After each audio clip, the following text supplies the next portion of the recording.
Assalamualaikum warahmatullahi wabarakatuh. Waalaikumsalam warahmatullahi wabarakatuh. Salam sehat, salam pengadaan. Selamat siang menjelang sore buat kita semua. Salam sejahtera. Selamat berjumpa kembali dalam acara webinar yang diselenggarakan oleh Muji Santosa Training and Consulting. Yang kami hormati Cak Mustafa, yang kami hormati juga Pak Muhlis, dan yang kami hormati serta kami banggakan narasumber webinar kali ini Bapak HM Kasman SPMP CCMS. Nanti saya mau nanya Pak CCMS-nya itu apa gitu. Dan yang kami hormati seluruh peserta webinar yang berbahagia. Kami ucapkan selamat bergabung pada webinar hari ini, hari Rabu tanggal 11 Mei dengan tema e-purchasing sesuai dengan keputusan Kepala LKPP nomor 122 tahun 2022 tentang tata cara penyelenggaraan katalog elektronik.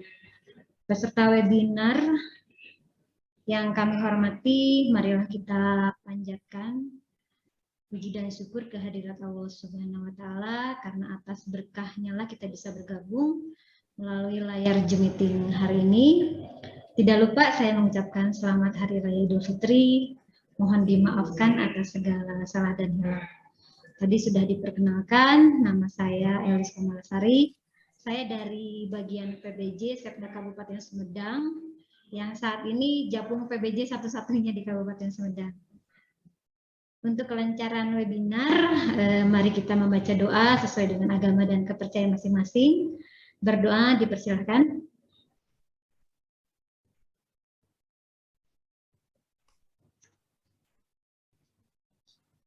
Berdoa selesai.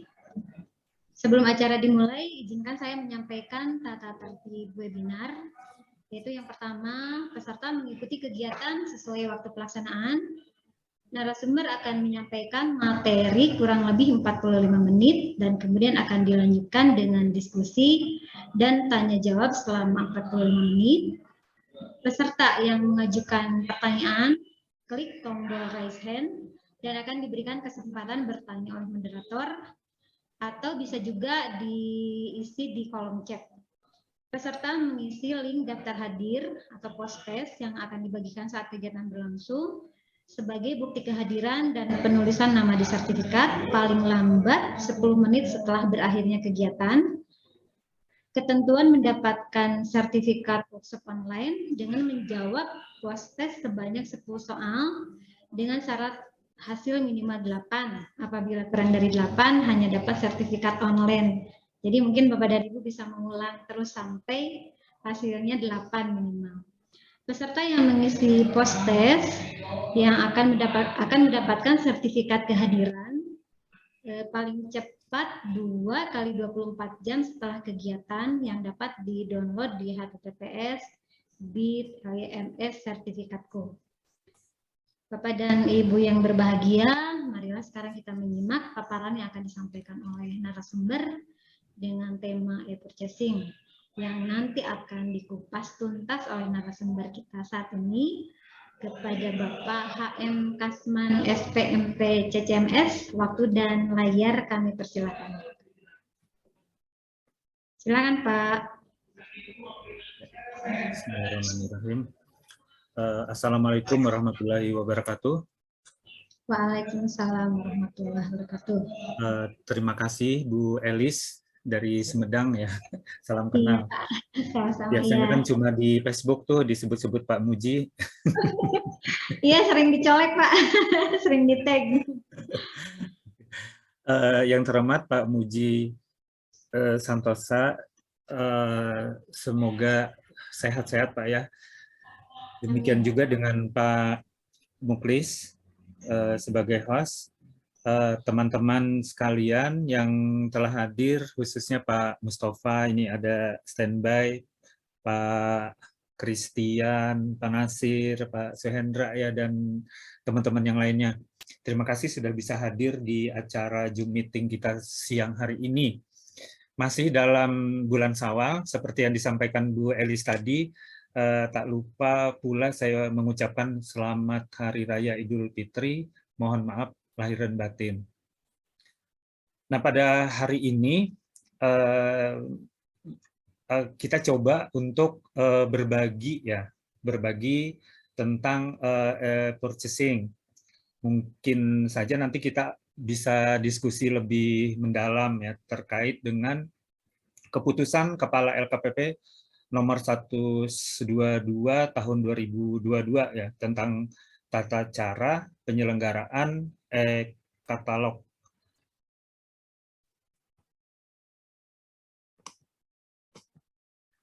Nah, tadi sudah disampaikan Bu Elis, perkenalkan nama saya Muhammad Kasman.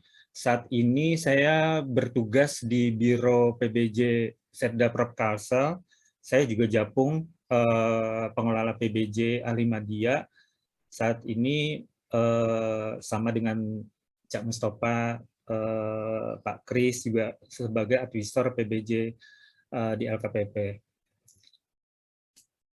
Di situ ada saya cantumkan nomor telepon atau WA saya, kemudian email, ya mana tahu nanti kita bisa diskusi lebih lanjut gitu. Nah, sebelum kita ke bagian yang lebih dalam lagi, saya sampaikan terlebih dahulu ada beberapa terminologi. Yang pertama sekali adalah katalog elektronik atau biasa kita sebut sebagai e-katalog.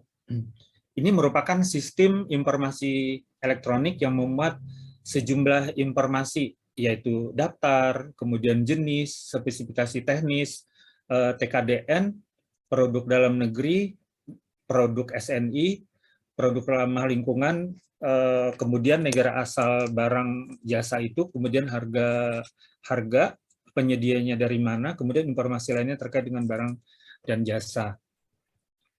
Nah, kemudian selain e-katalog, kan kita juga mengenal toko daring. Nah, ini merupakan sistem informasi yang dikembangkan oleh LKPP juga untuk memfasilitasi pengadaan barang jasa melalui PPSME yang berbentuk marketplace atau retail daring. Nah, sebelumnya juga kita sedang giat-giatnya juga melakukan ini kan belanja langsung melalui Bela Pengadaan.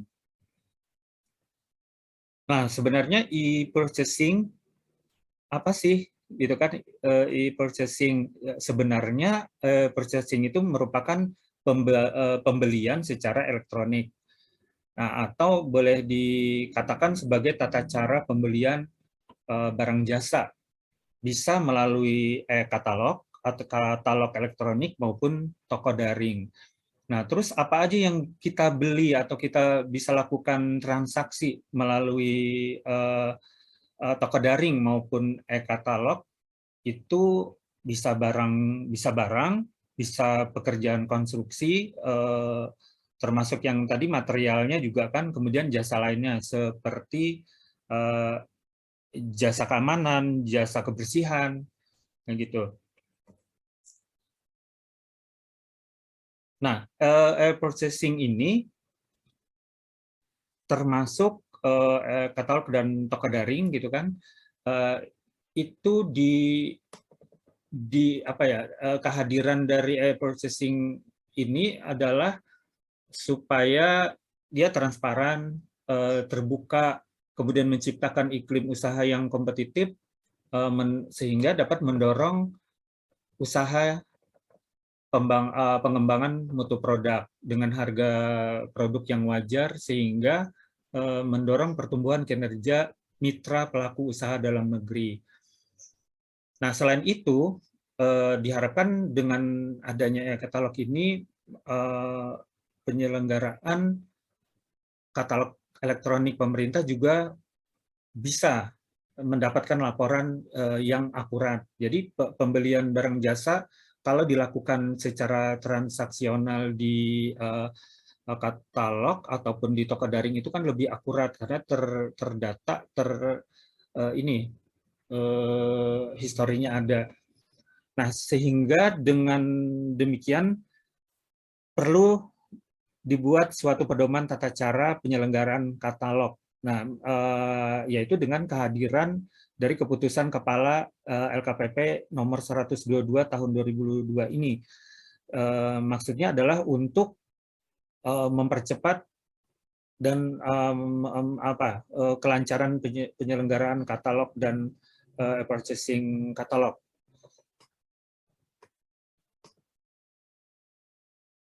Nah, kemudian dasar atau peraturan yang terkait dengan penyelenggaraan katalog elektronik ini tentunya yang pertama adalah Perpres nomor 16 tahun 2018 yang sebagaimana dirubah Perpres 12 tahun 2021.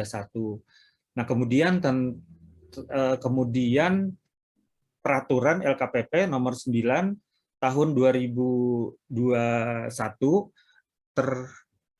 tentang penyelenggaraan toko daring dan katalog elektronik. Nah, yang lebih detail tentu saja adalah tata cara penyelenggaraan katalog elektronik yang baru aja diterbitkan di awal April tadi, yaitu keputusan Kepala LKPP nomor 122 tahun 2022. Nah, ditambah lagi dengan adanya Inpres nomor 22 tahun 2022 terkait dengan percepatan peningkatan penggunaan PDN dan produk usaha mikro. Juga dalam rangka untuk menyukseskan gerakan Bangga Buatan Indonesia. Nah, kalau kita lihat ya di Perpres nomor 16 tahun 2018 itu ada beberapa pasal-pasal yang menjelaskan tentang kewajiban kita menggunakan katalog elektronik. Nah, kita lihat saja di pasal 38, seperti kita tahu bahwa metode pemilihan penyedia barang, pekerjaan konstruksi maupun jasa lainnya itu kan ada 5 ya. Yang pertama e-processing, pengadaan langsung, penunjukan langsung, tender cepat, dan tender. Nah, untuk tender sebenarnya apabila pemilihan itu tidak dapat menggunakan metode pemilihan penyedia yang A sampai dengan D, yaitu barulah pilihan terakhir kita melakukan tender atau melakukan seleksi. Nah, kemudian di pasal 50 ada pelaksanaan e-purchasing itu wajib dilakukan untuk barang atau jasa yang menyangkut pemenuhan kebutuhan nasional atau strategis yang mana nanti ditetapkan oleh Menteri atau KLPD. Nah, kemudian di pasal 70 itu disebutkan tentang e-marketplace PBJ ya. Nah, di marketplace yang disediakan oleh LKPP itu bisa berupa katalog elektronik. Nanti kita jelaskan juga katalog elektronik itu kan tadi macam-macam. Kemudian toko daring yang bela pengadaan salah satunya itu. Kemudian pemilihan penyedia yang kita menggunakan aplikasi SPSE. Nah, katalog elektronik ini ada 3. Ada katalog elektronik nasional, itu dikelola dan disusun oleh LKPP. Nah, kemudian katalog elektronik sektoral, itu katalog elektronik yang disusun dan dikelola oleh kementerian. Nah, di pasal 11 ayat 1 di peraturan LKPP nomor 921 itu ada kekhususan di katalog elektronik sektoral ya. Kalau yang di lain itu kan barang jasa umum. Nah, untuk yang katalog elektronik sektoral itu selain menyediakan barang jasa umum, di etalasenya juga ada yang berupa inovasi. Nanti ada saya perlihatkan. Nah, kemudian katalog elektronik lokal ini juga sedang digiatkan juga ya, dengan dipermudahnya peraturan itu pelaku pengadaan penyedia itu dipermudah ya, mereka mendaftarkan dan menaikkan produknya. Nah, di tiap pemerintah daerah dan kabupaten itu rata-rata ada 10 etalase yang sudah disediakan untuk diisi. Nah, ini kalau kita lihat juga tampilan e-katalog yang terakhir, yang versi 5.0 itu lebih apa ya, lebih nyaman gitu. Nah, kita mendapatkan kemudahan. Kalau sebelumnya kita contoh misalnya katalog lokal, mencari kabupaten atau provinsi kita aja itu agak susah gitu ya fitur pencariannya. Namun sekarang sudah kita tinggal klik aja. Nah, ini katalog elektroniknya sudah disediakan menu nasional, kemudian lokal, kemudian sektoral, kemudian usaha kecil, small business, kemudian yang tadi inovasi, bahkan yang karena tadi ada keharusan kita prioritas barang yang dipilih itu harus ber-TKDN, di sini juga disediakan etalase TKDN.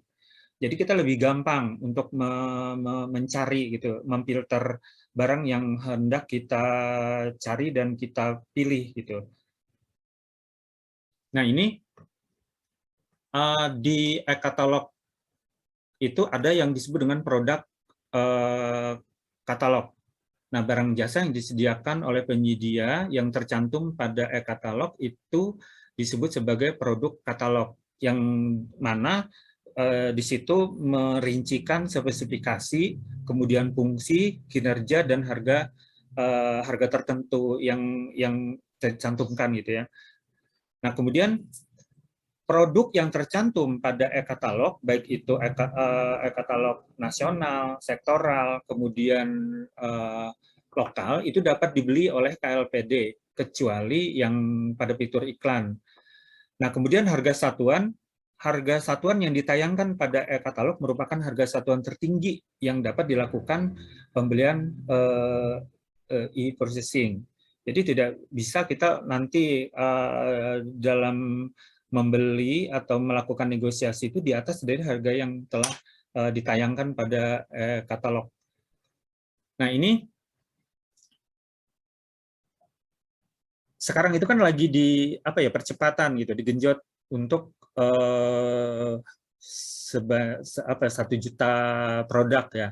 Nah, kalau kita lihat jumlah produk dan vendor yang sudah tertayang di e-katalog itu lumayan banyak, sehingga kita dalam melakukan pemilihan barang juga sudah ada kompetisinya. Di katalog nasional itu ada sekitar 219.930 produk yang berasal dari 1.104 vendor. Nah, itu contoh sekitar 13 etalase seperti alat laboratorium, alat penerangan jalan, kemudian ISP, kendaraan bermotor, makanan tambahan, dan lain-lain. Nah, kemudian untuk yang lokal itu per hari ini tadi saya screenshot hari ini itu tersedia 25.331 produk yang ditayangkan oleh 1.931 vendor. Nah, yang lokal ini kan terdiri atas pemerintah daerah, provinsi, dan kabupaten. Ini saya contohkan Kabupaten Aceh Barat. Nah, rata-rata di tiap provinsi dan kabupaten itu kan ada tersedia 10 etalase. Nah, 10 etalase ini secara berkala nanti akan dibuka pendaftaran dengan waktu yang relatif lama, yaitu sampai dengan Desember.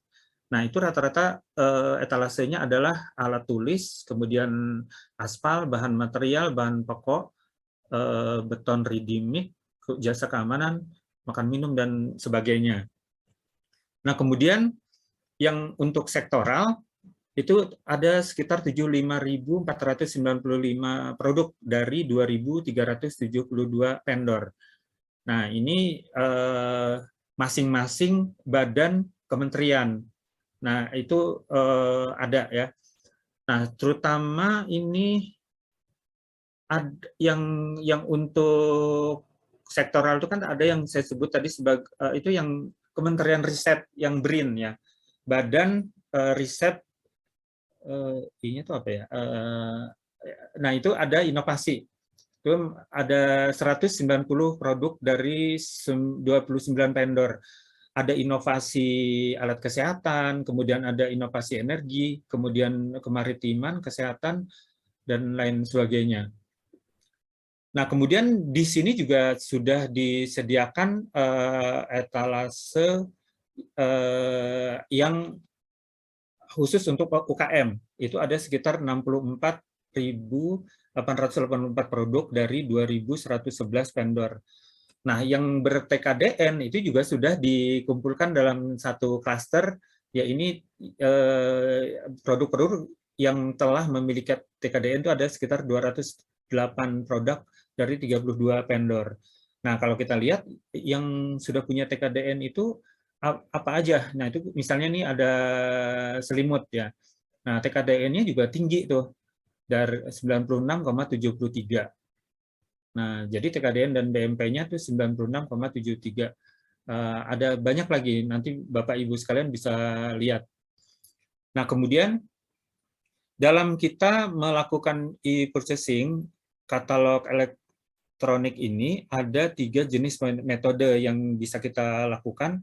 Yang pertama melalui negosiasi harga, yang kedua melalui mini kompetisi, dan ketiga adalah kompetitif katalog.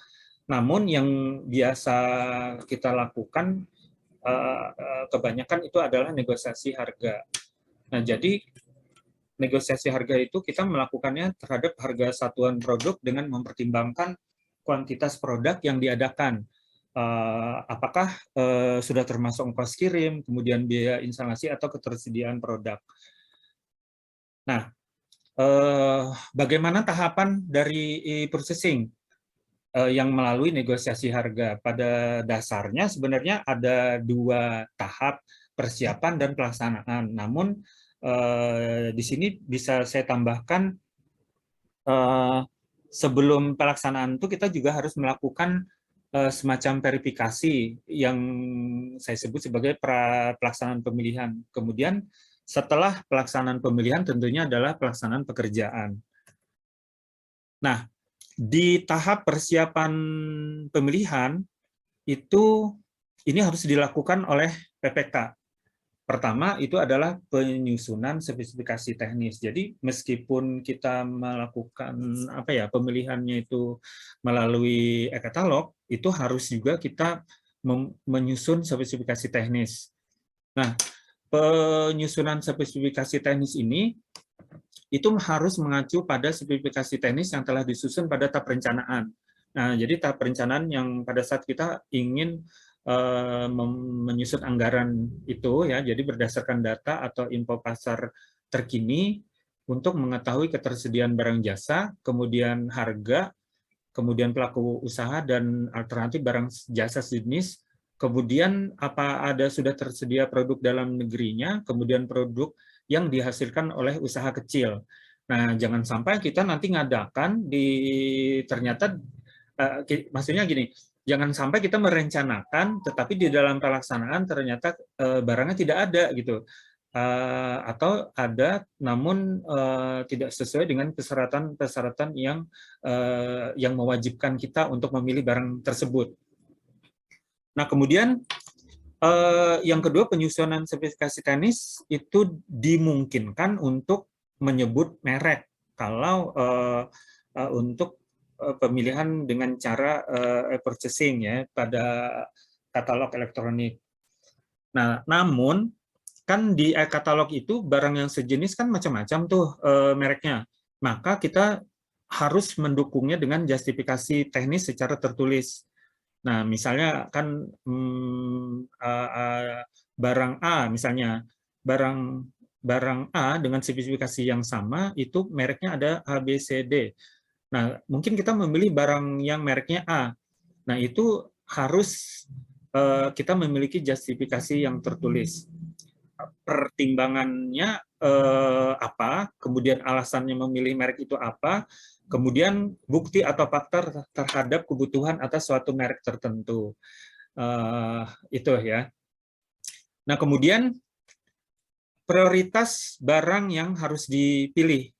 Nah, itu pertama adalah barang yang ada pada e-katalog itu haruslah barang yang produksi dalam negeri dengan TKDN dan nilai BMP minimal 40%. Nah, apabila ada barang dengan produksi dalam negeri dengan TKDN dan nilai BMP minimal 40 itu, maka kita memilih yang kurang atau sama dengan 25%.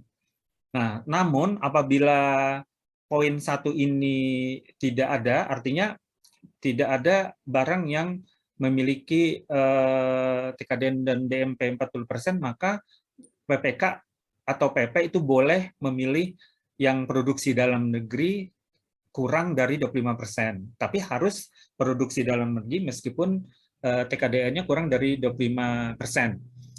Nah, yang ketiga, alternatif ketiga, apabila yang nomor 2 ini yang kurang dari 25% itu tidak ada, maka PPK atau PP itu dapat memilih produk dengan label PDN, namun belum memiliki TKDN. Jadi kalau PDN-nya tidak ada, belum ada yang punya TKDN, maka kita boleh memilih yang tidak punya TKDN, tetapi harus berlabel produksi dalam negeri. Seperti itu. Nah, kemudian prioritas penyedianya kurang atau sama dengan 15 miliar yang kecil gitu ya, maka wajib penyedianya itu adalah usaha kecil atau koperasi. Nah, tetapi apabila yang tidak ada penyedia usaha kecil dan koperasinya, maka boleh dipenuhi dengan kualifikasi usaha non kecil. Nah, kemudian selain spesifikasi, kemudian tadi kualifikasi usaha, yang harus disiapkan juga oleh PPK adalah pengumpulan referensi harga. Nah, referensi harga ini kita dikumpulkan untuk apa? Nah, sebenarnya adalah untuk nanti sebagai bekal atau modal untuk melakukan negosiasi harga. Nah, pengumpulan referensi harga itu bisa dari berbagai macam sumber. Yang pertama, bisa mencari produk terbaik sesuai dengan spesifikasi PDN, penyedia usaha kecil dan koperasi, kemudian mencari harga pembanding produk sejenis di luar e-katalog bila ada ya. Kemudian informasi biaya harga satuan yang dipublikasikan secara resmi oleh LKPD, kemudian dokumen lainnya yang dapat dipertanggungjawabkan gitu ya. Nah, selain harga itu juga yang harus disurvei atau dikumpulkan oleh PPK adalah layanan teknis pendukung untuk referensi negosiasi. Nah, namun negosiasi ini tidak atau bukan mengubah dan menambah spesifikasi yang tayang di e-katalog. Nah, kemudian yang ketiga, referensi harga ini bisa saja tidak diperlukan untuk harga produk dengan harga yang udah peak price, jadi harga yang tidak bisa dinegosiasi. Jadi kan ada barang-barang tertentu yang memang udah pasti, jadi tidak mungkin dinegosiasi lagi. Nah, kemudian ada tahapan yang harus kita lakukan juga yang tidak kalah pentingnya sebelum PPK atau PP untuk melakukan pemilihan pelaksanaan ya, yaitu pertama PPK atau PP itu harus memeriksa status daftar hitam penyedia. Nah, jadi kita mengkonfirmasi kembali gitu. Sebenarnya mungkin kalau dia sudah kena sanksi, sebenarnya dia turun tayang kan, tapi mungkin ada keterlambatan sehingga dia tetap tayang padahal sudah ada penetapan status daftar hitamnya. Kemudian memverifikasi data kualifikasi penyedia. Nah, ini sebenarnya juga sudah dilakukan oleh Sikap ya, tetapi tidak salahnya kita juga melakukan verifikasi kembali. Siapa tahu ada kelengkapan atau legalitas dia yang telah kadaluarsa atau mati. Nah, kemudian melakukan klarifikasi terhadap spesifikasi teknis, fungsi, kinerja, atau ketentuan terkait produk yang tercantum pada aplikasi elektronik kepada penyedia katalog elektronik. Maksudnya itu, kita melakukan klarifikasi itu secara offline gitu ya. Jangan sampai setelah kita proses, kita klik, kita pesan, ternyata mungkin barangnya tidak sesuai, gitu kan, barangnya tidak tersedia seperti itu. Jadi kita juga harus melakukan klarifikasi. Nah, kemudian yang terakhir adalah pelaksanaan pemilihan atau e-purchasing ini sendiri. Nah, seperti Bapak Ibu ketahui kan, e-purchasing ini bisa dilakukan oleh PPK atau pejabat pengadaan. Nah, untuk membuat paket e-purchasing itu tergantung kepada nilai dari anggaran kita. Kalau lebih atau sama dengan 200 juta, paling sedikit gitu ya. Jadi paling sedikit 200 juta, pemesanan atau pembuatan paket e-purchasing ini bisa dilakukan oleh PPK. Namun kalau di bawah atau setinggi-tingginya 200 juta, maka paket pengadaannya ini dilakukan pemesanan atau pembuatan oleh pejabat pengadaan. Nah, setelah membuat paket e-purchasing, lalu kita melakukan negosiasi harga. Nah, apa yang menjadi dasar kita untuk melakukan negosiasi harga? Yang pertama itu adalah bukti transaksi terakhir. Mungkin tahun lalu kita pernah mengadakan barang yang sejenis. Nah, itu juga bisa kita jadikan dasar harganya berapa waktu itu gitu kan. Nah, meskipun tidak menutup kemungkinan mungkin dengan bertambahnya waktu harganya juga mengalami perubahan. Nah, kemudian struktur pembentuk harga. Apa aja komponen-komponen yang membentuk harganya itu? Apakah sudah termasuk atau belum termasuk ongkos kirim ke lokasi, instalasi, atau misalnya pelatihan gitu ya. Nah, kemudian riwayat harga transaksi penyedia. Kemudian kebutuhan layanan teknis pendukung. Nah, bisa jadi ada barang tertentu yang misalnya lebih mahal, tetapi dia memiliki layanan teknis yang lebih gitu. Nah, kemudian metode negosiasi harga itu dilakukan terhadap harga satuan produk dengan mempertimbangkan kualitas produk yang diadakan, ongkos kirim, kemudian biaya instalasi, atau ketersediaan produk. Nah, itu dasar kita untuk melakukan negosiasi harga. Nah,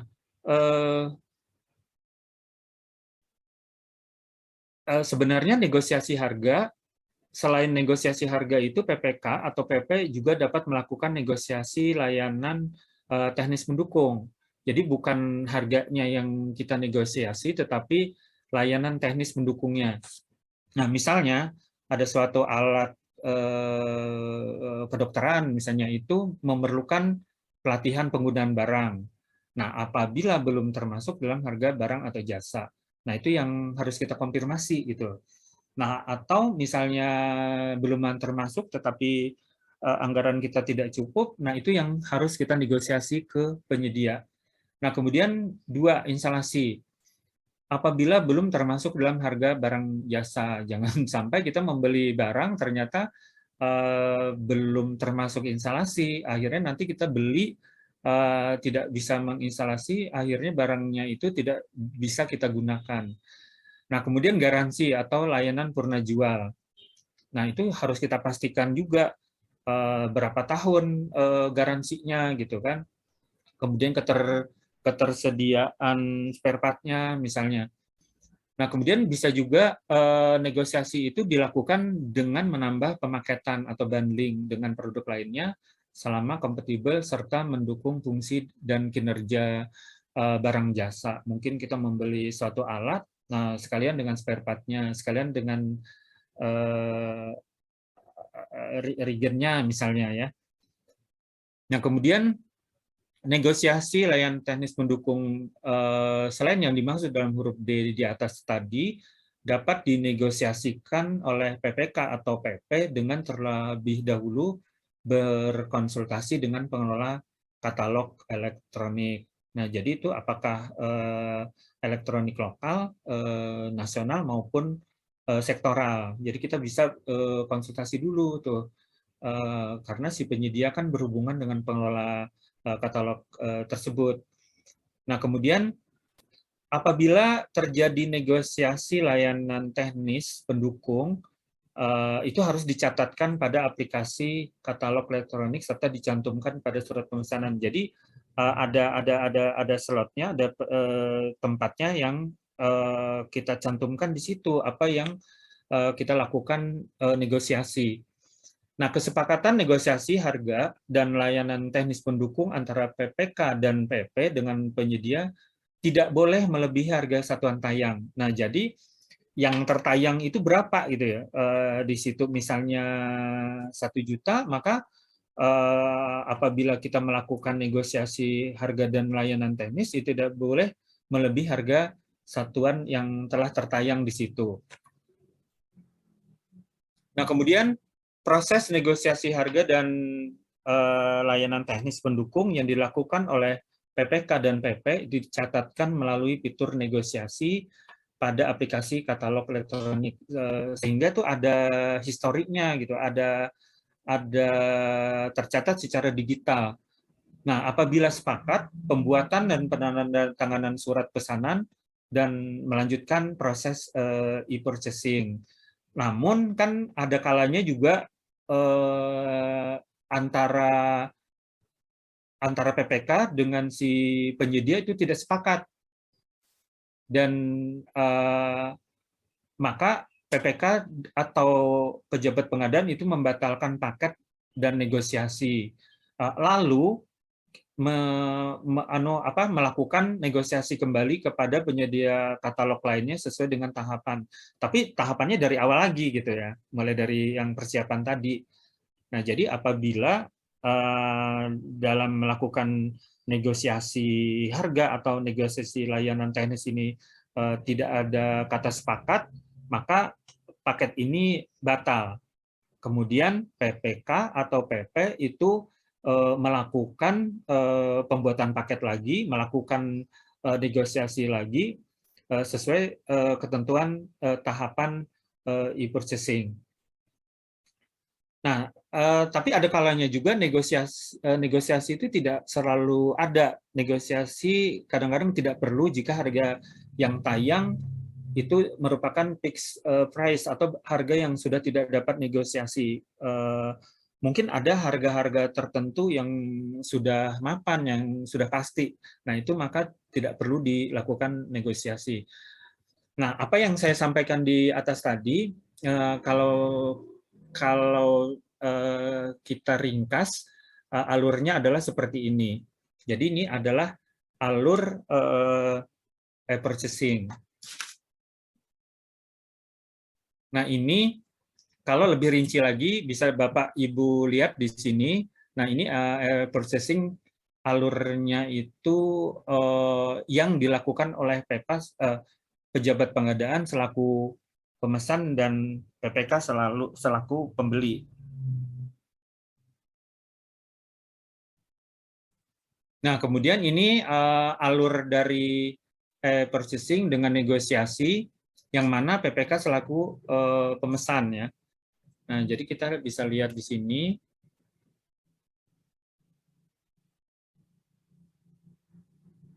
Ini jadi ada 4 ya.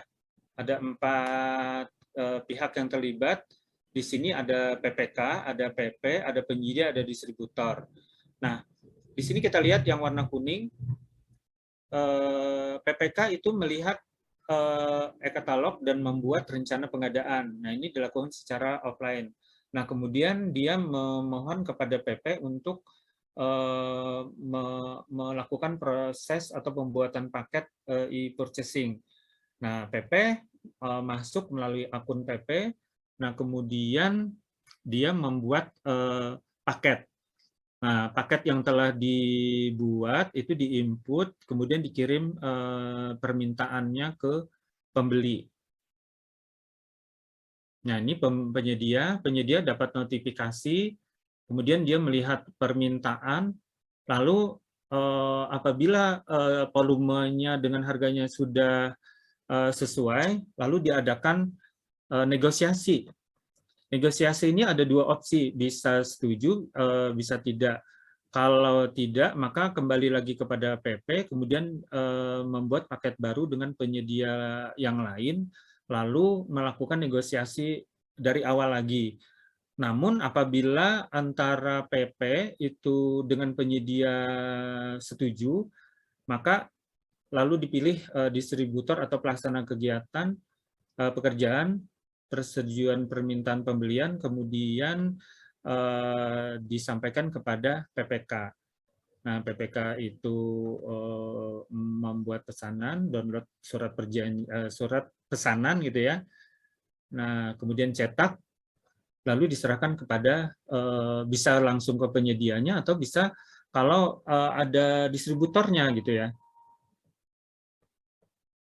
Nah, yang ini kalau langsung PPK. Jadi kalau nilainya lebih dari 200 juta, itu yang melakukan pemesanan, pembuatan paket itu adalah langsung PPK. Jadi PPK yang membuat paket, membuat pesanan kepada penyedia, lalu dilakukan negosiasi, bisa setuju, bisa tidak setuju. Kalau tidak setuju itu membuat paket dan melakukan negosiasi kembali dengan penyedia yang lain. Apabila setuju, maka proses itu diteruskan dengan persetujuan permintaan, lalu membuat pesanan yang disampaikan kepada distributor. Nah, tadi yang dijelaskan di atas tadi merupakan e-purchasing dengan metode negosiasi harga. Nah, bagaimana dengan mini kompetensi? Ini adalah apabila ada lebih dari satu barang jasa yang memiliki harga yang sama, maka itu kita bandingkan. Nah, yang pertama kita memeriksa status daftar hitam dulu, kemudian memverifikasi data kualifikasi, apakah sudah terverifikasi atau belum. Nah, lalu melakukan klarifikasi terhadap spesifikasi teknis, kemudian fungsi, kinerja, dan ketentuan terkait lainnya gitu.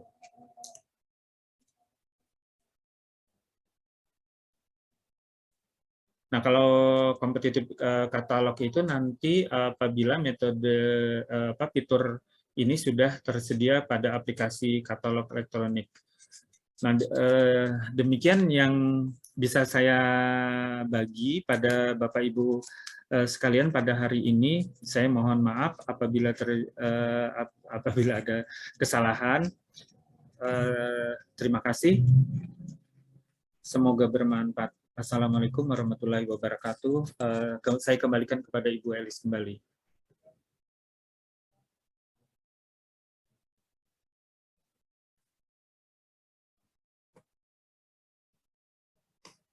Halo, Ibu Elis. Ya, Pak. Waalaikumsalam warahmatullahi wabarakatuh.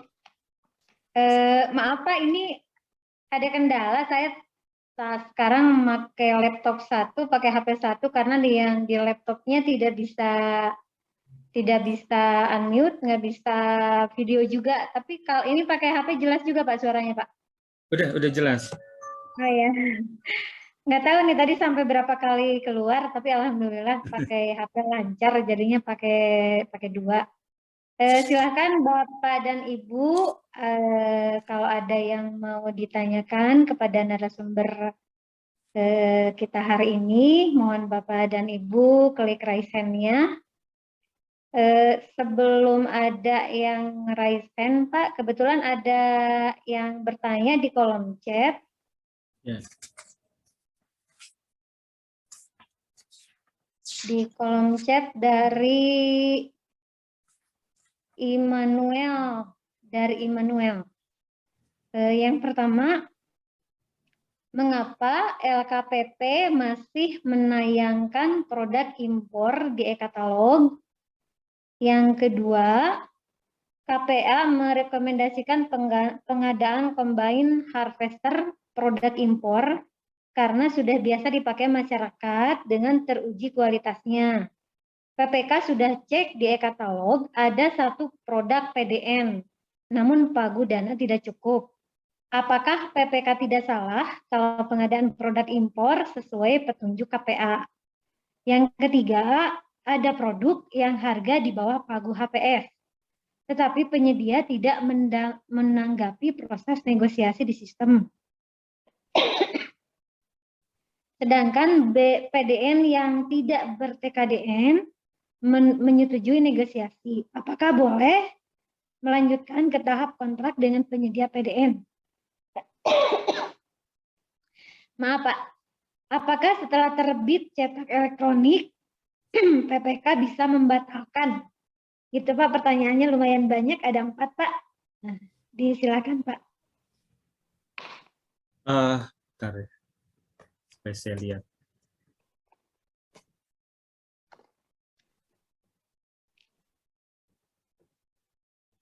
Yang Pak Immanuel ini ya?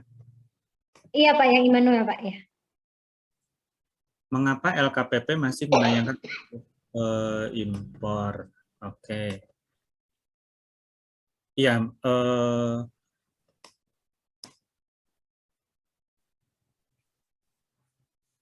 Nah, memang sebelumnya kan untuk penayangan produk itu ada mekanismenya ya kan, ada kontrak payungnya. Meskipun dengan ketentuan yang sekarang itu lebih mudah, jadi mendaftar langsung tayang sepanjang dia sudah terverifikasi di Sikap. Nah, kalau menurut dugaan saya itu dia memang kontrak payungnya itu belum habis gitu ya, misalnya 3 tahun atau 5 tahun. Nah, makanya dia belum turun tayang, jadi masih tertayang di etalase e-katalog. Namun ini kita tidak boleh membeli gitu ya, karena ada ketentuan tadi, ada skala prioritas ini Pak. Yang pertama itu kan harus PDN dengan TKDN dan BMP yang 40%. Jadi ini kalau ada, kecuali dia nggak ada gitu ya, nggak ada yang PDN. Nah, kalau selama masih ada yang PDN dengan TKDN dan BMP yang lebih 40%, maka wajib gitu. Nah, kemudian KPA merekomendasikan pengadaan combine, ini aneh ya, alat panen ya, combine harvester produk impor karena sudah bisa dipakai masyarakat.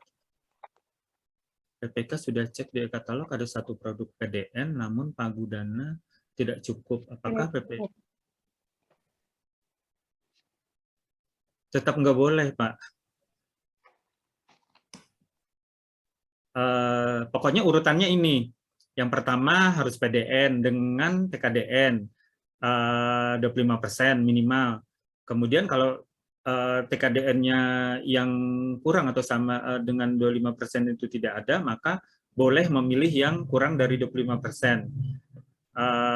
Kalaupun tidak ada yang punya TKDN, maka yang berlabel PDN. Nah, terkait dengan pagu yang tidak cukup itu, seharusnya kan pada tahap perencanaan dan persiapan itu sudah dilakukan survei gitu. Nah, atau saya nggak tahu ya selisihnya seberapa banyak. Mungkin saja bisa dilakukan negosiasi. Nah, dari pengalaman kami itu kan ada kadang-kadang misalnya saja komputer atau printer yang harga yang tertayang dengan harga bukan anggaran yang ada di dalam pagu kita tuh kurang. Biasanya mereka mau aja tuh. Jadi kita tawar sejumlah yang sesuai dengan kemampuan anggaran kita, kemudian dilakukan negosiasi. Kalaupun, tapi ini cuma ada satu ya. Kalau misalnya ada yang lain, mungkin kita bisa memilih yang sejenis yang lain gitu produknya. Kemudian yang nomor 3, ada produk harga di bawah HPS, tetapi penyedia tidak menanggapi.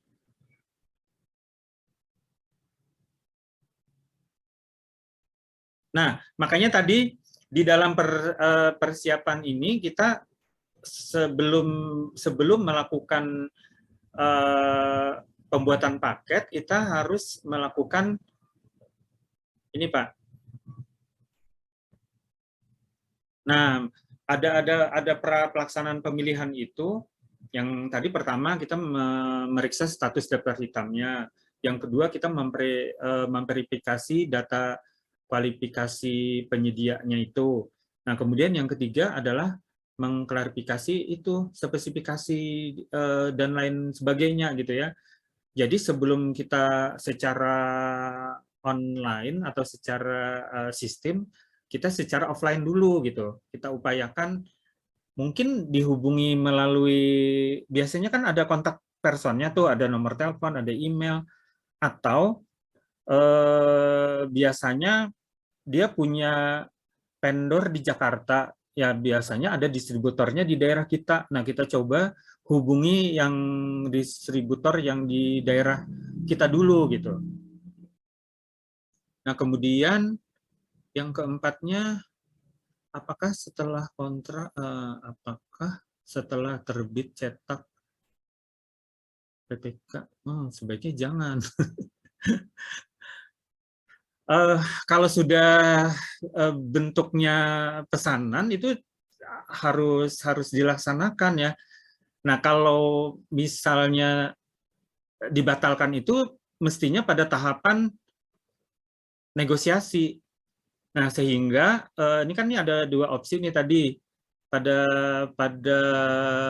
negosiasi itu, opsinya hasil dari negosiasi itu bisa penyediaannya setuju atau bisa tidak. Nah, kalau tidak itu kita bisa membatalkan gitu. Kemudian kita memilih penyedia lain. Lalu kita melakukan ini, kalau dibatalkan itu bisa kena sanksi loh itunya, vendornya, penyedianya. Gimana? Ini begitu Mbak Elis? Mungkin Pak Immanuelnya bisa diundang langsung kalau misalnya ada yang kurang jelas.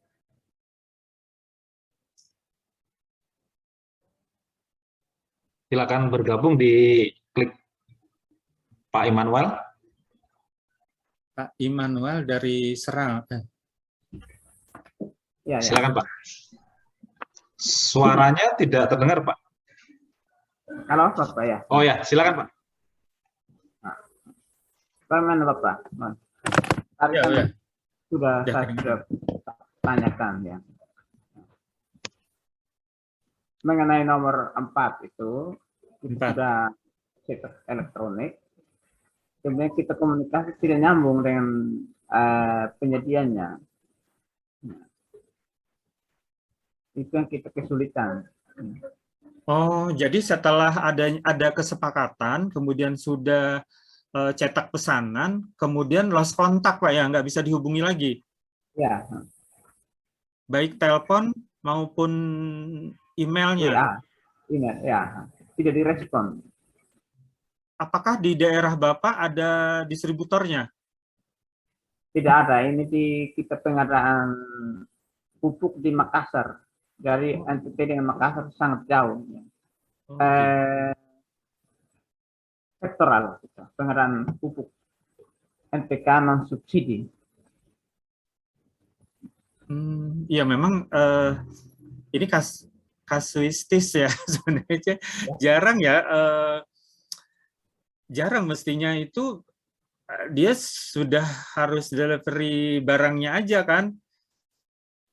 Apakah mungkin ada sesuatu yang apa ya, kejadian luar biasa mungkin ya sehingga tidak bisa internal mereka, katanya internal mereka yang tidak beres, makanya internal karena dia itu pasti bisa kena sanksi, Pak. Jadi dia menayangkan produk, tapi setelah kita pesan dia tidak bisa memenuhi, itu dia bisa kena sanksi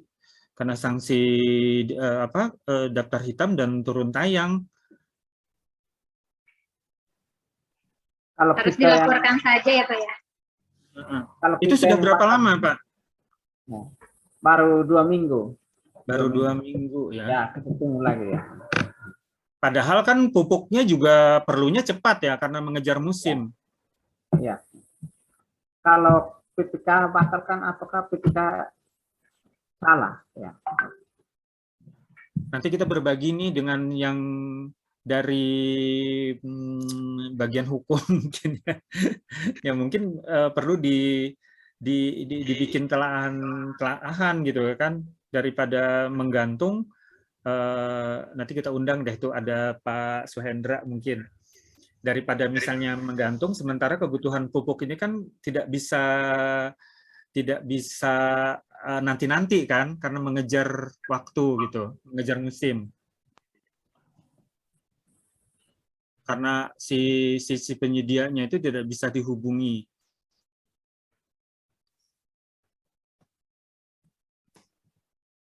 Kalau mengikuti peraturan LKP terbaru, penyedia kan sekarang kan bisa diberi sanksi, Pak Kesman. Iya, diberi sanksi, Pak. Yang terbaru ini. Ya. Jadi tadi yang pesan nanti mana dari Sulsel ya, silakan melaporkan pada LKPP. Tindakan berikutnya ya apakah melalui katalog lagi, e-processing lagi dengan penyedia lain ataukah dengan penunjukan langsung gitu ya. Solusinya itu mungkin ya. Iya. Iya Pak, jadi dari pihak PPK nanti membuat kan belajar itu apa kewajiban penyedia itu ya. Iya.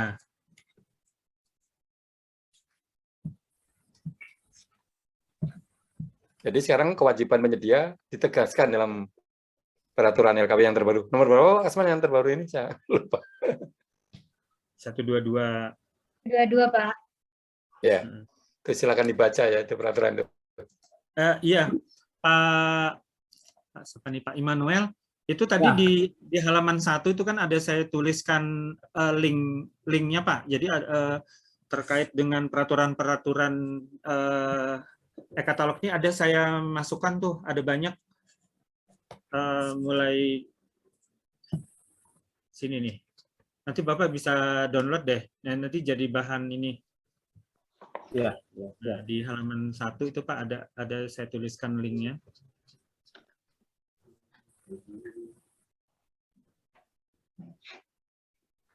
Nah ini Pak, ini ada bit lainnya di e-processing MS, ini semuanya ada di sana terkait dengan peraturan-peraturan yang menunjang e-processing ini.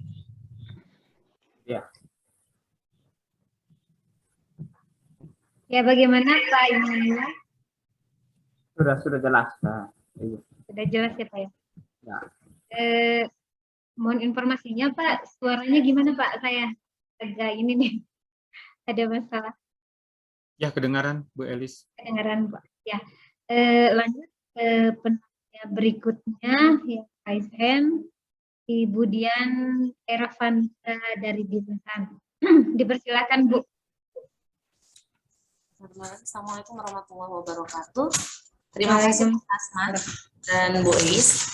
Yang pertama yang saya mau tanyakan terkait tadi ketika tidak ada TKDN, maka kita membeli yang cukup yang ber-PDN ya Pak ya. Tapi apa sih yang kita pakai untuk menyatakan itu PDN? Apakah dengan hanya menyatakan Made in Indonesia itu bisa dianggap sebagai PDN? Jadi mohon informasinya. Yang kedua, terkait negosiasi. Dalam negosiasi tadi, apakah juga terkait ongkir dan lain sebagainya? Jadi apakah harga yang tercantum di katalog elektronik itu juga termasuk ongkos kirim? Dan saat negosiasi juga tadi dalam bagian Bapak, itu ada ketika kita setuju ada pilih distributor lagi atau pelaksana pekerjaan. Artinya penyedia di sini apakah sebagai broker seperti broker atau makelar, lalu nanti kita memilih lagi di situ atau gimana ya bentuknya? Karena saya belum pernah melakukan belanja menggunakan e-purchasing. Lalu terakhir yang terkait pembayaran. Bagaimana model pembayarannya? Ataupun nanti ini mungkin karena katalog aja dengan toko daring sekalian, Pak. Bagaimana model ketika sudah terbit surat pemesanan, apakah barang datang dulu baru kita bayar? Karena kalau saya berpikir ketika kita bicara toko daring, pasti bayar, kalau kita belanja biasanya di Shopee dan lain sebagainya, pasti bayar dulu baru barangnya datang. Jadi kalau yang e-katalog ini bagaimana model pembayarannya? Demikian Pak Kasman, terima kasih. Assalamualaikum warahmatullahi wabarakatuh. Ya, silakan Pak, langsung dijawab saja. Ya, makasih Bu Dian Ervanita dari Bintan, Bu ya. Kalau di e-katalognya, kan tadi ini ada opsi atau skala prioritasnya kan Bu ya. Tadi yang pertama yang harus kita pilih itu adalah barang jasa yang tertayang di e-katalog itu harus yang PDN dengan TKDN dan BMP minimal 40. Maka wajib kita memilih yang kurang atau sama dengan paling sedikit 25%. Kemudian kalau tidak dapat dipenuhi, maka boleh aja kurang dari 25%. Nah, namun apabila opsi kedua ini tidak ada juga, minimal adalah barangnya itu memiliki label PDN. Nah, kalau yang di e-katalognya, Bu, yang PDN itu memang sudah, kan mereka itu kan ada ngisi form ya untuk menanyakan produknya itu, jadi mereka ada mengisi sejumlah informasi-informasi sehingga itu nantinya tertayangnya itu sudah ada tanda itu bahwa produknya dalam ini Bu. Bentar.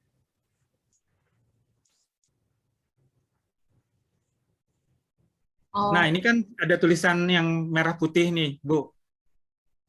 Nah, jadi kalau misalnya ada merah putih PDN ini bisa dipastikan memang barangnya sudah produk dalam negeri. Nah, tinggal kita ceknya tadi kan nih kalau yang ini TKDN-nya memang tinggi nih 96,73. Tapi ada juga seperti yang katalog lokal kami yang kain tradisional. Nah, kain tradisional itu jelas itu adalah produk lokal ya yang dibikin handmade oleh pengrajin, tetapi karena tidak ada sertifikat capaian TKDN-nya itu, maka memang kosong gitu. Jadi PDN, namun TKDN-nya tidak ada. Nah itu.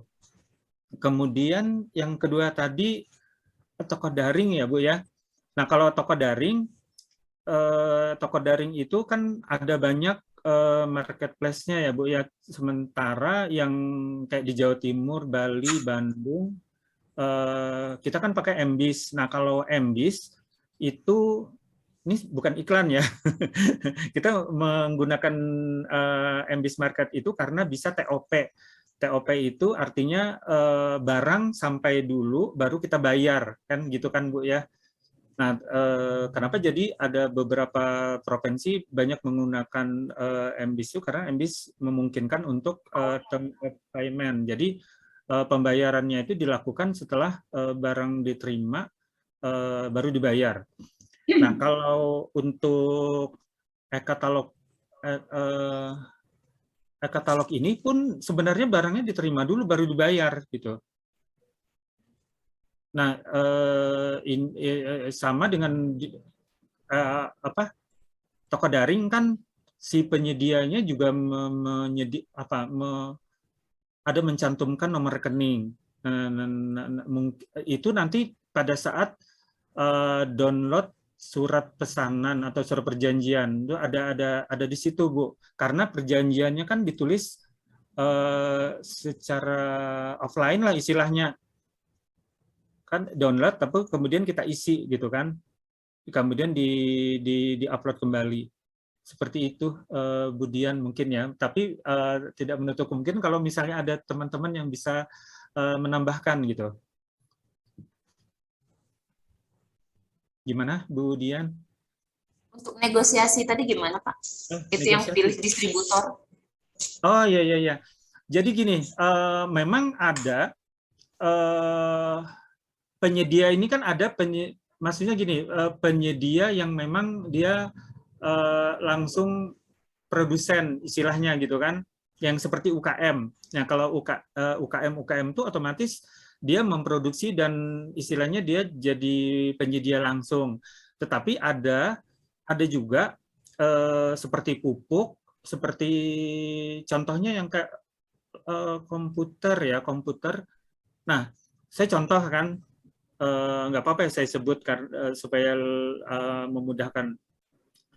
Kalau kita pesan printer atau komputer atau laptop kan salah satunya kita misalnya menggunakan IOClick ya. Nah, IOClick itu penyediaannya, tetapi nantinya kita distributornya tuh di daerah kami itu adalah Airmas. Nah, kayak gitu, Bu. Jadi mungkin terkait dengan rantai pemasaran mereka itu ya, yang memang yang menyerahkan barang itu memang harus distributornya. Tetapi ada juga yang memang langsung, Bu. Yang langsung, makanya tadi untuk yang skala prioritasnya itu kan kita UKM dulu kan, UKM dulu, baru kalau tidak ada baru yang non kecil. Tapi ada barang-barang tertentu yang kayak pupuk, yang kayak mesin-mesin alat-alat kedokteran itu biasanya ada distributornya lagi gitu. Terima kasih Pak Kasman. Oke, bisa dimengerti. Ya, terima kasih Bu pertanyaannya. Selanjutnya raiskan yang kedua yaitu Bapak Eko Sujanto. Dipersilakan Pak.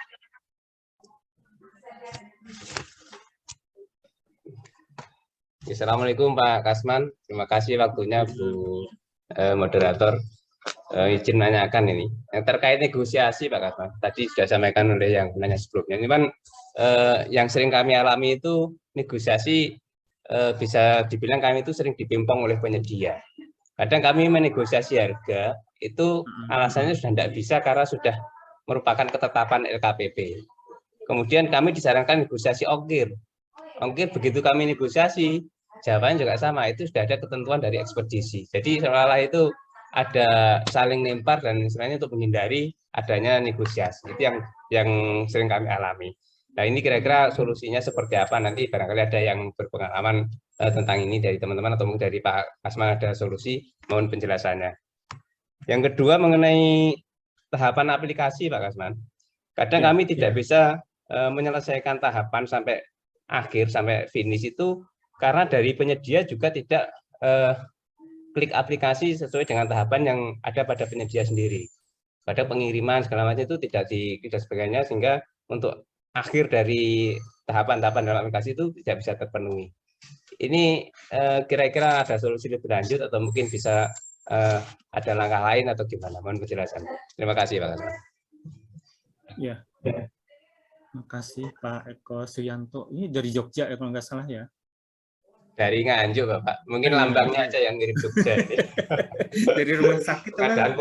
Ya. Kalau saya, alhamdulillah aja berapa kali negosiasi itu mereka mau terus gitu. Makanya tadi ya meskipun kita itu melalui sistem memang harus ada komunikasi juga gitu. Karena komunikasi sebelum kita melakukannya secara sistem yang tadi verifikasi itu. Nah, apalagi kalau mungkin Pak Eko nih barangnya barangnya itu kompetitornya nggak banyak ya? Ya, kami sering di Alkes, Bapak. Oh, Alkes. Nah, kalau biasanya kalau barangnya kompetitornya banyak tuh, mereka tuh pagu kita kurang aja mereka mau menyesuaikan gitu. Nah, ya memang kan ada barang-barang tertentu seperti mobil itu kan ada harga di kabupaten, ada harga di provinsi gitu kan ya. Itu memang mereka sudah pasti sih gitu kan. Jadi misalnya harga di Surabaya sekian karena Bapak itu di Nganjuk, mungkin harganya sudah disesuaikan dengan pengiriman ke Nganjuk. Nah, kayak gitu. Kemudian komunikasinya itu melalui yang fitur chat itu sudah dilakukan juga, Pak Eko? Sudah, Bapak, sudah. Jadi sering kali ada komunikasi bolak-balik, baik melalui chat maupun aplikasi negosiasi itu kurang lebih seperti yang saya sampaikan tadi. Jadi ada kesan saling lempar untuk menghindari negosiasi. Kalau di harga penjelasannya dari penyedia itu sudah ketetapan dari LKPP dan tidak berani turun, katanya seperti itu. Begitu kami melangkah ke ekspedisi pengiriman, itu juga masalah ekspedisi sudah ada ketentuan harganya untuk antar kota dengan berat tertentu. Mungkin seperti itu, Pak, kurang lebihnya, Pak. Oh, oke. Kalau memang udah fix kan, ya mungkin sudah ada harga eceran tertinggi mereka gitu ya terkait dengan ekspedisi apa segala macam. Mungkin bisa dinego di layanannya, Pak. Yang kayak ini instalasi itu udah masuk. Ya, kalau Alkes rata-rata beserta install dan trainingnya, Pak, sekalian. Instalasi ya, oke. Sekaligus trainingnya. Sama trainingnya. Iya, Pak. Kemudian itu lagi purna jualnya sudah juga ya. Iya. Paling enggak 1 tahun sampai 5 tahun. 1-5, betul, Pak. Alkesnya mungkin masih sebagian dari luar juga ya? Iya, kadang sebagian memang ada spek yang kita akhirnya user itu tetap milih yang dari luar sebagian. Ya berarti ya memang istilahnya memang udah fix gitu, Pak, ya. price gitu. Iya, Pak. Ya paling enggak kan nanti dari pihak Bapak dari PPK maupun dari PP-nya sudah ada melalui tahapan apa negosiasi, dan itu kan dituangkan juga. Negosiasi itu kan bukan berarti harus turun gitu kan. Oh, siap. Bisa juga kan kita melakukan negosiasi tapi berdasarkan informasi mereka memang udah fixed price, jadi ya udah harga itu. Tapi harga pagu Bapak cukup ya? Terpenuhi, Pak, cukup, Pak. Nah, ya alhamdulillah. Cukup. Nah, yang kejadian di tempat kami itu seringnya tuh malah harga yang tertayang di e-katalog itu melebihi dari harga pagu kami gitu. Nah, itu yang kami negosiasi. Jadi kami menawar dengan harga pagu kita gitu ya. Namun nanti dalam negosiasi mereka yang kalau memang memungkinkan juga ya, mungkin hitungan mereka masih memungkinkan turun lalu disesuaikan dengan pagu kita. Tetapi kalau misalnya tadi mereka tidak mau, ya udah berarti kan negosiasi kita itu tidak tercapai. Ya mau nggak mau kita harus memilih penyedia yang lain gitu. Oke, dengan merek yang lain misalnya, kemudian kita melakukan negosiasi ulang lagi gitu. Seperti itu, Pak. Jadi tapi nggak apa-apa tuh kan Bapak dari SKPD sudah mengupayakan itu untuk melakukan negosiasi. Berarti yang penting tahapannya sudah istilahnya tidak dilewati, Pak, ya, sudah dijalankan, meskipun mungkin hasilnya istilahnya tidak ada perubahan gitu, tidak ada masalah, Pak. Ya, tidak masalah. Oke, Pak, makasih, Pak. Benar, Pak Kasman. Ya. Kalau negosiasi silakan diperhatikan peraturan LKP yang terbaru ini. Peraturan ini agak lebih detail lagi bicara tentang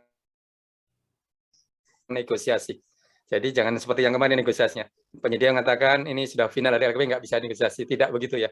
Itu kayaknya penyedia saja itu. Jadi silakan dicermati lagi lah aturan mengenai negosiasi ini detailnya ya.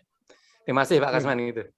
Ya, memang di peraturan kepala 122 ini nih kalau tidak tercapai memang batal gitu Pak bacaannya. Kalau negosiasi tidak tercapai maka paketnya dibatalkan. Kemudian membuat paket yang baru dengan penyedia baru dengan melakukan negosiasi dari awal katanya gitu.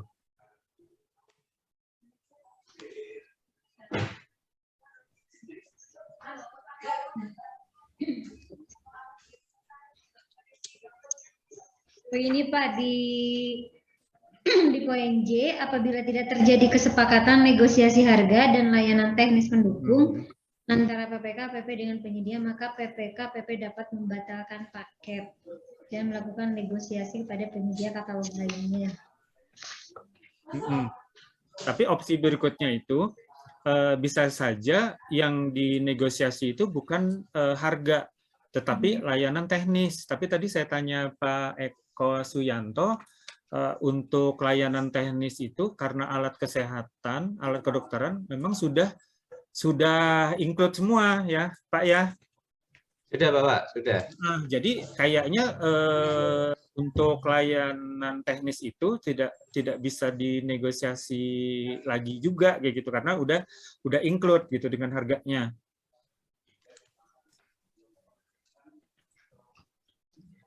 Ya, bagaimana Pak Eko?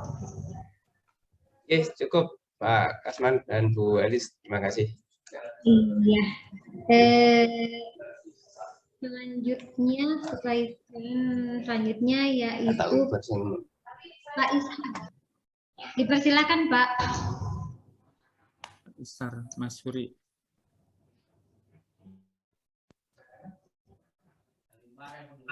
Ya.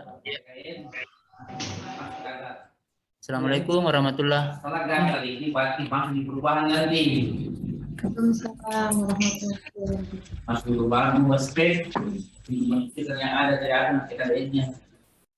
Tapi kalau ini kan dalam dia kaji, dalam bisa diubah. Perkenalkan, saya Isar Masruri dari UKPBJ Kabupaten Pindrang. Begini Pak, tempo hari di kami pernah ada pengadaan meja operasi dari rumah sakit umum. PPK direktur sebagai yang bertindak sebagai PPK menunjuk PPTK yang sering komunikasi ke kami. Persoalannya begini, pernah ada pengadaan meja operasi itu ada di katalog nasional menunya sudah deal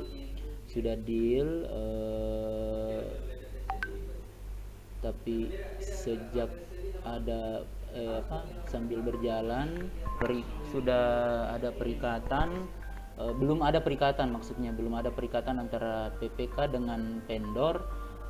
Tiba-tiba si pihak PPK dalam hal ini rumah sakit berniat untuk membatalkan dengan alasan baru tahu kami bahwa ada regulasi yang mengharuskan menggunakan produk dalam negeri dengan TKDN plus BMP minimal 40%. Terus karena ketakutan itu mereka hendak membatalkan. Namun sebelum dibatalkan ada pertimbangan juga sih sebenarnya dari pihak PPK masih belum yakin betul apakah membatalkan atau tidak, dengan alasan user dalam hal ini dokter ahli mengatakan bahwa barang tersebut meskipun barang impor dengan TKDN yang kurang dari 40 barang impor, tapi sangat sesuai dengan keinginannya mereka, bahwa meja operasi itu sudah menurut mereka sudah bagus dan spek yang kita inginkan betul-betul seperti itu, dan mereka akan merasa nyaman dan percaya diri dalam melaksanakan tugasnya dengan menggunakan alat tersebut. Bagaimana tuh Pak? Terus yang kedua, pernah juga ada pengadaan alkes dari dinas kesehatan. Dari dinas kesehatan ini teman dari pejabat pengadaan dinas kesehatan. Begini, kan barang tersebut kan barang impor. Sebelum ada surat dari kejaksaan, setelah ada surat dari kejaksaan kami batalkan. Pas sehari setelah kami batalkan, itu barang tiba di lokasi. Ya, assalamualaikum warahmatullahi wabarakatuh. Ya begini Pak, akan ada masalah sedikit di dinas kesehatan ini Pak. Sebelum ada surat dari kejaksaan tentang masalah TKDN, kami membeli barang alat-alat kesehatan. Tapi rata-rata produknya itu Pak, rata-rata mayoritas produk luar negeri. Setelah surat kami terima dari kejaksaan, kami batalkan. Setelah kami batalkan, besoknya barang tersebut yang kami pesan tiba di kantor. Setelah tiba, jadi bagaimana berikutnya itu Pak? Apakah kami tetap klik kembali itu atau bagaimana? Oh ya, ya izin Bu Elis. Ini kalau berdasar keterangan Pak Ishar tadi, itu kan belum ada surat pesanan dan kontrak kan ya? Tidak ada. Belum yang baru informasi paket Pak, kami belum deal, kami belum buat perikatan dengan mereka. Yang barangnya datang itu atau dua kasus yang berbeda. Kalau yang kasus yang pertama meja operasi Pak, yang di rumah sakit. Meja operasi. Nah, tapi barangnya belum ada. Karena memang belum berkontrak atau belum deal. Oke. Nah, untuk meja operasi itu apakah ada barang PDN? Tidak Pak, tidak ber-TKDN. Enggak, maksud saya yang dipesan itu kan yang impor tuh. Nah, selain impor itu ada enggak barang lain yang sejenis, yang spesifikasinya sama namun PDN? Ada enggak? Belum, tidak ada Pak, tidak ada. Udah dicek benar-benar nggak ada? Tidak ada. Enggak, tapi kalau memang nggak ada kan memang ada skala prioritas. Pertama, tadi kalau ada barang PDN dengan TKDN dan BMP-nya 40, maka kita wajib memilih paling enggak yang 25%. Tapi kalau nggak ada yang 40% itu, kita boleh memilih paling kurang dari 25%. Kalaupun nggak ada juga yang ber-TKDN, maka wajib PDN gitu ya, label PDN. Jadi benar-benar setelah dicek itu meja operasi nggak ada yang produksi dalam negeri.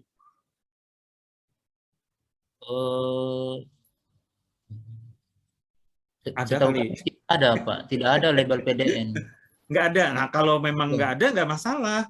Tapi kalau ada itu PP maupun PPK itu akan mendapatkan sanksi dan denda Pak. Karena denda. Dan sebenarnya juga peraturan ini sebenarnya udah lama, cuma kan kita baru-baru setelah ada Inmen ini aja yang kita booming gitu, kita tersadarkan gitu. Tapi sebenarnya di dalam peraturan dari Kementerian Kemenperin sudah ada gitu. Nah itu Pak, karena memang memungkinkan aja untuk yang barang impor kalau memang tidak terpenuhi yang tadi skala prioritas itu tadi Pak.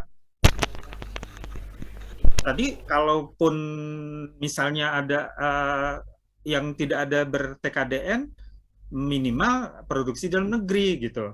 Masalah yang kenyamanan aja nggak ada alasan katanya tuh kan. Misalnya tuh jarum suntik, katanya jarum suntik yang impor itu katanya lebih enak tuh disuntikan ketimbang jarum suntik yang bikinan dalam negeri. Nah itu nggak boleh beralasan seperti itu. Ya pokoknya nggak apa-apa lah, sakit-sakit dikit asal produksi dalam negeri, katanya kayak gitu. Nah, terus yang kedua tadi yang apa tuh Pak? Yang dibatalkan? Pengadaan alkes yang dari Dinas Kesehatan, beberapa barang impor yang setelah dapat informasi edaran itu dibatalkan. Terus selang 3 hari kemudian atau 2 hari kemudian barangnya sudah datang. Nah, apakah harus diklik lagi atau bagaimana?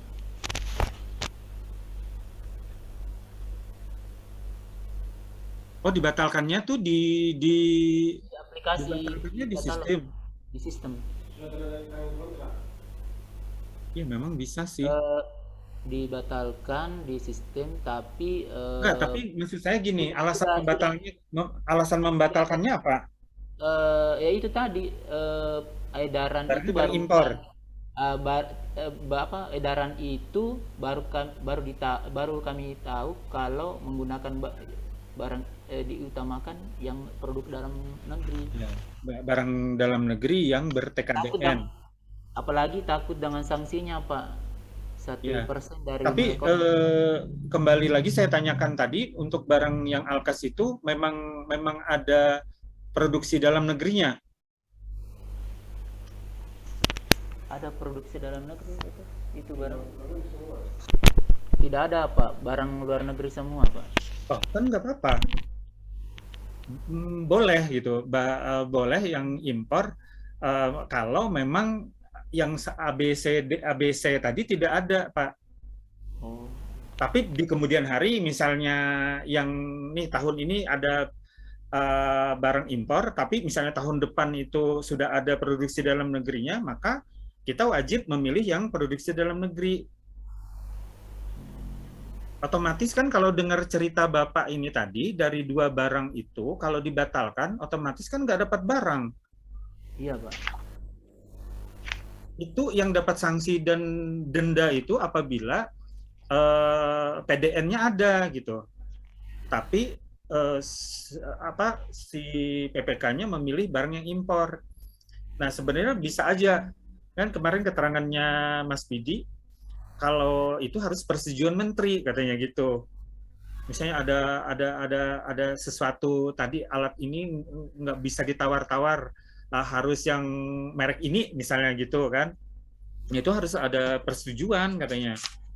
Dan itu memakan waktu. Tapi kalau mendengar cerita Bapak tadi, baik meja operasi maupun alat kesehatannya itu, setelah dicek memang tidak ada produksi dalam negeri, baik yang ber-TKDN maupun yang tidak mempunyai TKDN, ya barang itu aja, Pak. Tapi dipastikan dulu ya, diperiksa gitu, Pak. Siap, Pak. Terutama yang ada di dalam e-katalog itu, kan bisa difilter tuh.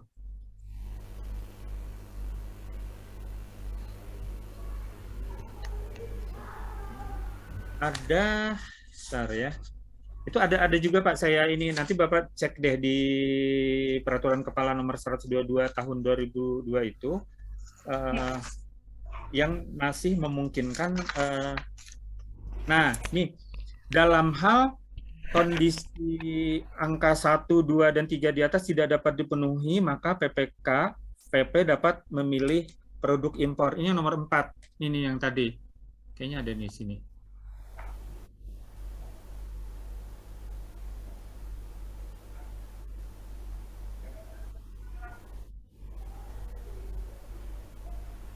Oh, kurang saya, nomor 4.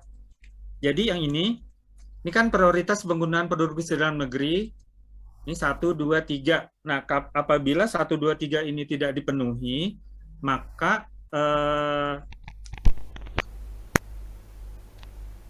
dapat memilih produk impor. Ini nanti saya tambahin deh.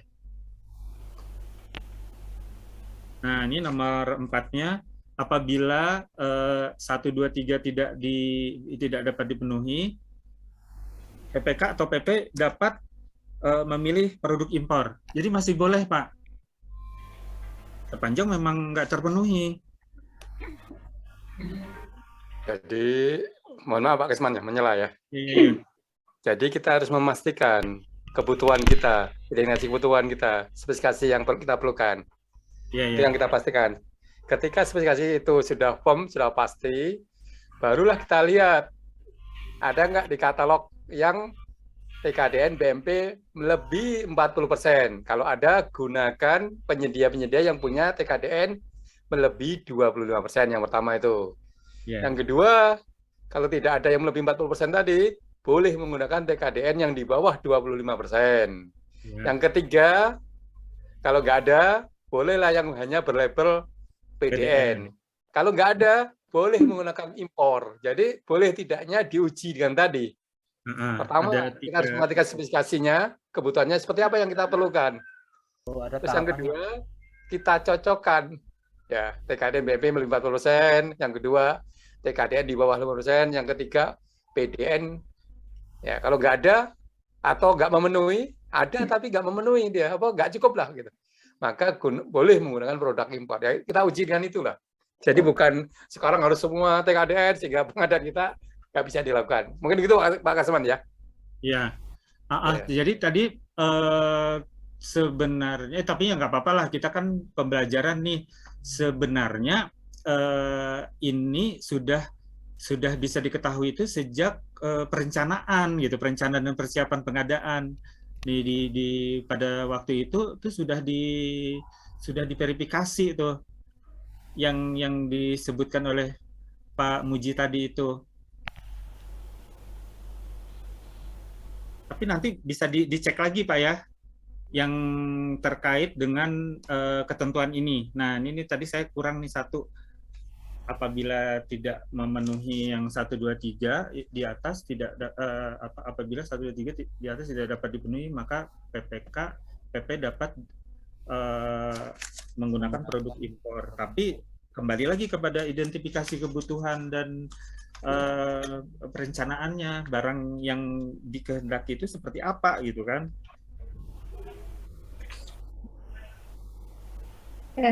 Bagaimana Pak Ishar? Sudah cukup Pak.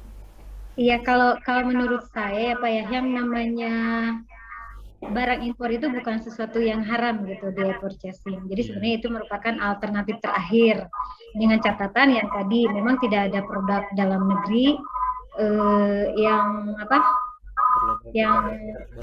ada di purchasing itu. Terus selanjutnya kalau tidak salah ada 2 poin. Yang pertama memang tidak ada produk dalam negeri atau tidak ada yang nilai TKDN-nya, tidak ada nilai TKDN-nya 25%, atau kalau yang nggak salah yang kedua itu poinnya itu, atau produksi dalam negeri tidak mencukupi. Ibaratnya beli laptop mau 100, ternyata produk dalam negeri nggak ada yang 100, jadi itu bisa impor. Jadi bukan hal yang haram gitu Pak beli impor. Terus buat jaga-jaga, buat Pak Ishar, ketika kita lagi nyari di e-purchasing itu, kalau memang barang yang kita cari itu tidak ada yang yang PDN, tidak ada yang ber-TKDN di atas 25%, di screenshot aja Pak. Jadi nanti buat jaga-jaga, ibaratnya nanti ada pemeriksaannya setahun setelahnya ternyata ada yang produk itu. Tapi kan waktu kita proses e-purchasing itu memang tidak ada yang produk dalam negeri gitu. Jadi berjaga-jaga dari sisi administrasinya, Bapak screenshot di e-purchasing-nya itu, sehingga ketika ada pihak APH atau dari APIP menanyakan, kita sudah ada ininya, sudah ada evidennya Pak. Cukup Pak Ishar. Mohon maaf Bapak dan Ibu, saya nggak bisa connect videonya, nggak tahu kenapa. Pak Muji, izin satu lagi penanya, sepertinya tadi Ibu Flora masih nyimak Bu? Ya tadi ada Ibu Flora angkat tangan sampai pegel. Iya sampai pegel tadi. Kesel kayak nungguin lama. Ibu Flora masih gabung Bu? Iya masih. Ya, silahkan Ibu. Ya, mau izin bertanya Pak, di kami UKBBC Kabupaten Pemalang kebetulan mendampingi PPKOM untuk pembelian mobil untuk Pak Bupati. Jenisnya, spesifikasinya ada di mobil Camry, Pak. Padahal mobil Camry itu non TKDN. Pada waktu kita memproses e-purchasing, kita pilih itu non TKDN. Setelah kita pilih, ada notifikasi approval form yang poin nomor 3 itu apabila produk yang kami gunakan bukan produk dalam negeri, maka kami selaku pejabat pengadaan atau pejabat pembuat komitmen bersedia untuk memberikan alasan atau keterangan yang dapat dipertanggungjawabkan. Saya memberikan solusi kepada PPKOM untuk membuat KAK. Apakah itu cukup, Pak? Kayaknya harus persetujuan deh, Bu Flora. Ya, Jadi gimana? itu memang tidak Camry itu apa ya? Toyota ya? Ya, Toyota. Itu memang nggak ber-TKDN? Ya, bukan TKDN itu build up. Oh, build up ya, diproduksi di Thailand. Ya, Thailand. Oke. Tapi ini untuk Pak Bupati ya? Iya, Pak Bupati. Apakah tetap harus bisa memakai e-purchasing atau harus tender, Pak?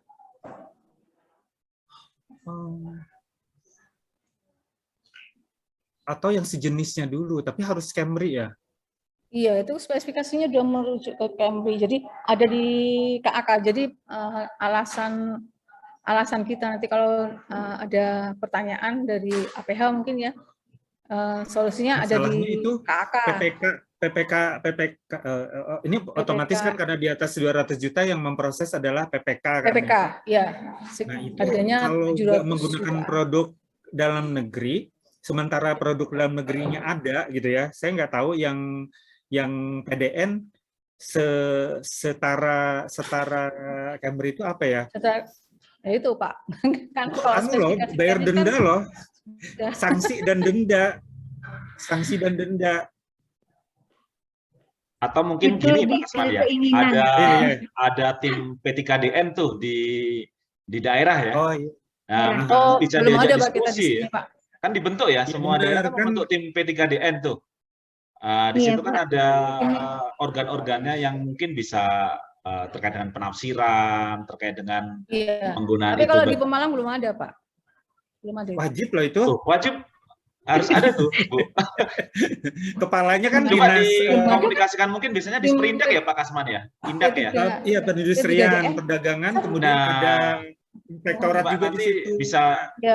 bisa dimintakan Masih pendapat. dalam proses itu, Pak. Oh gitu. Supaya Pembentukan timnya PPKOM-nya nggak masih dalam disalahin. proses. Ini memang saya tahu pasti dilema kan, nggak diadakan, mungkin nanti bisa dipindah bupati gitu kan. Sementara diadakan dia kena sanksi. Bayar loh itu, ada hitungannya. Itu ya, Pak. Berarti solusinya harus tender ya, Pak? Enggak, benar Apa tuh tender kan aja, Pak? seperti Pak Mulis tadi dikomunikasikan dengan tim TKDN itu. Atau kalaupun misalnya dalam proses kalau timnya belum ada gimana, Pak? konsultasi sama inspektorat. Ya sepakat, inspektorat lah. Supaya Nanti kan jangan yang salah bisa memberi sanksi, menyarankan inspektorat ya, mengaudit ya. Iya. Ya Pak Kasman ya. Iya. Iya. Konsultasinya Jadi nggak cukup inspektorat deh. dengan KAK ya, Pak ya? Enggak, lemah kakak. Kakak kan bikinan PPK. PPKOM. Iya. Nah, PPKOM. Paling tidak dari inspektorat ya, Pak ya? Kalau peraturan yang rekomendasi gitu ya? Memang setahu saya bukan P3DN-nya ya, terkait dengan CC-nya itu biasanya Sekda ada ngeluarin juga untuk tiap eselon itu maksimal berapa cc, itu kan nggak apa-apa sih itu kan. Ya, Cuma yang terkait standarnya. dengan produk Ya, dalam standarnya, ini ya. yang harus gitu. Tapi benar, saran saya sih mending konsultasi dengan inspektorat aja dulu, PPKOM-nya itu. Pasti salah tuh kalau diadakan. Oh gitu. Ya kebetulan pas waktu pertama proses itu PPKOM-nya per 1 Mei pensiun Pak. Jadi ini ganti PPKOM lagi yang baru. Jadi kita belum proses kembali.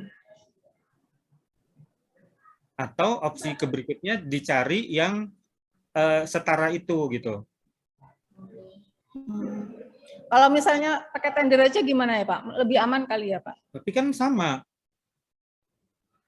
Sama gimana Pak? E-purchasing itu kan cuma metode, tapi kewajiban penggunaan produksi dalam negeri itu tidak gugur dengan kita merubah metode pengadaan.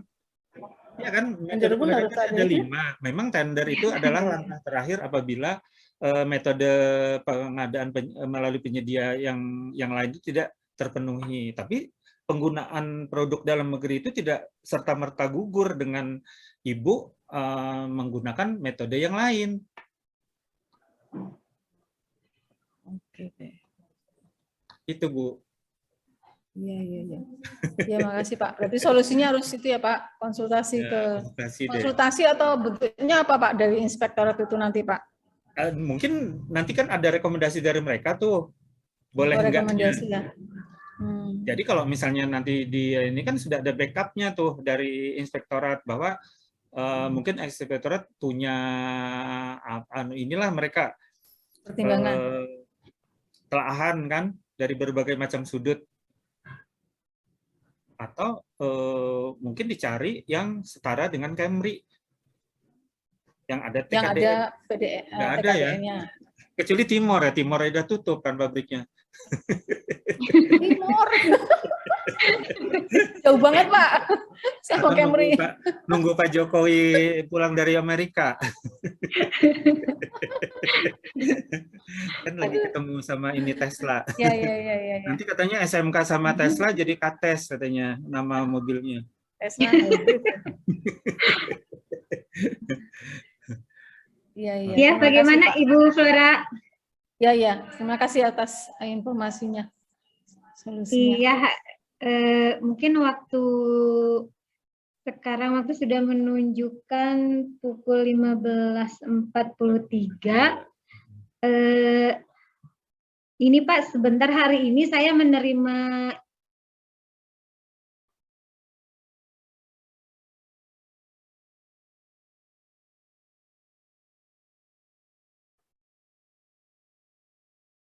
Halo, Ibu Elis.